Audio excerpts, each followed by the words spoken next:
Olá! Hoje a gente vai mergulhar num assunto que é, literalmente, a fundação de toda a manufatura dentro de um sistema SAP, os dados mestres de produção. São eles que ensinam o sistema passo a passo como fabricar qualquer produto. Alguém já parou para pensar nisso? Como é que um sistema, um software, consegue ter a inteligência para pegar um monte de matéria-prima e transformar num produto prontinho para venda? Parece mágica, né? Mas a resposta está toda na organização da informação. E a melhor analogia para entender isso é pensar numa receita de bolo. Para fazer um bolo, a gente precisa de duas coisas, certo? A lista de ingredientes e o modo de preparo. No mundo do SAP, essa receita digital é o que a gente chama de dados mestres de produção. E toda boa receita começa pelo quê?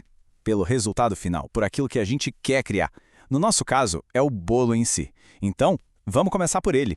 No SAP, esse item tem um nome oficial, mestre de materiais.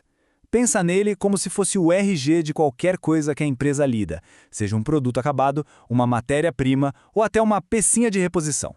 Ele é o nosso bolo, o centro de tudo, onde todas as outras informações vão se conectar. O mais genial do mestre de materiais é que ele não é uma coisa só, estática. Ele tem várias visões, como se fossem diferentes óculos para cada área da empresa. O pessoal de vendas olha para ele e vê o preço. O planejamento olha e vê os tempos de produção. A contabilidade olha e vê os custos, mas no fundo está todo mundo olhando para o mesmo e único registro. É a fonte da verdade da empresa. Bom, então a gente já definiu o nosso bolo. Qual que é o próximo passo lógico na nossa receita? É saber do que ele é feito, claro. E para isso existe a famosa lista de materiais, ou como todo mundo chama, a BOM. É literalmente a nossa lista de ingredientes. Ela vai detalhar cada parafuso, cada chip, cada pedaço de plástico que a gente precisa para montar o nosso produto. Sem a BOM, o sistema ficaria perdido, sem saber o que comprar ou o que pegar no estoque. E a coisa pode ficar bem complexa, viu? Um item da nossa lista, tipo o motor de um carro, pode ter a sua própria BOM, com todos os seus componentes internos. Isso cria uma estrutura de vários níveis, uma verdadeira árvore genealógica do produto. Ok, já temos o produto e todos os ingredientes. O que está faltando agora? O modo de preparo. Ou seja, o como e o onde a gente vai fabricar isso tudo. E aqui a gente precisa separar bem duas coisas que são cruciais. Primeiro, o centro de trabalho.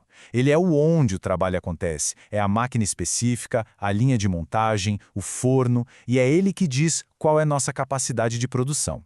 Já o roteiro é o como. É a sequência exata de operações, o passo a passo da nossa receita.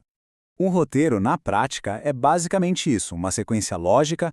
Primeiro, a gente monta as peças. Depois, faz um teste de qualidade para garantir que está tudo funcionando. E, por fim, embala o produto. Cada um desses passos leva um tempo, usa recursos e o roteiro organiza tudo isso para o sistema.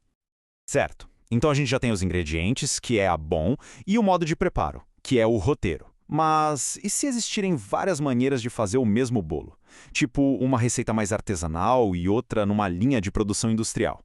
Como é que o sistema vai saber qual delas escolher? É exatamente aí que entra a versão de produção. Ela é a peça que faltava para amarrar tudo. Especialmente no S/4HANA, onde ela é obrigatória, a função dela é ser super clara e dizer para o sistema, olha, para fazer esse produto, use esta BOM aqui e siga este roteiro aqui, sem nenhuma dúvida. E por que isso é tão poderoso? Porque dá uma flexibilidade incrível. A empresa pode ter uma versão para produção em massa que usa a linha automatizada. Pode ter uma segunda versão, mais manual, para fazer lotes menores ou algum retrabalho, e pode até ter uma terceira versão que usa o material alternativo para quando o fornecedor principal atrasa. A versão de produção permite gerenciar toda essa variedade. Então, o mais importante é entender por que tudo isso importa, né? Vamos ver agora como o sistema pega todas essas peças do quebra-cabeça e coloca para funcionar na prática. Quando o planejamento de materiais, o famoso MRP, roda, ele faz a mágica acontecer. Ele vê uma demanda, seja um pedido de venda ou uma previsão, aí ele escolhe a versão de produção certa, explode a BOM para saber tudo o que precisa comprar, usou o roteiro para calcular quanto tempo vai levar e, pronto, gera uma proposta de produção que é a ordem planejada. E essa lógica toda não para por aí, ela evolui. Lá no S4HANA, quando a gente vai para o planejamento avançado, o PPDS, os conceitos se sofisticam. O centro de trabalho vira um recurso, com muito mais detalhes de capacidade. E a combinação da BOM com o roteiro vira a estrutura de dados de produção, a PDS, que é super otimizada para fazer simulações rápidas. A base é a mesma, só que num nível muito mais parrudo. E para a gente fechar, fica aqui uma reflexão. O que acontece se essa nossa receita digital estiver errada? Se a lista de ingredientes estiver com um item a menos, a compra vai sair errada. Se o tempo de preparo no roteiro estiver otimista demais, o prazo de entrega para o cliente vai furar. A precisão desses dados mestres, no fim das contas, não é só um detalhe técnico, é o coração que faz toda a operação de manufatura bater no ritmo certo.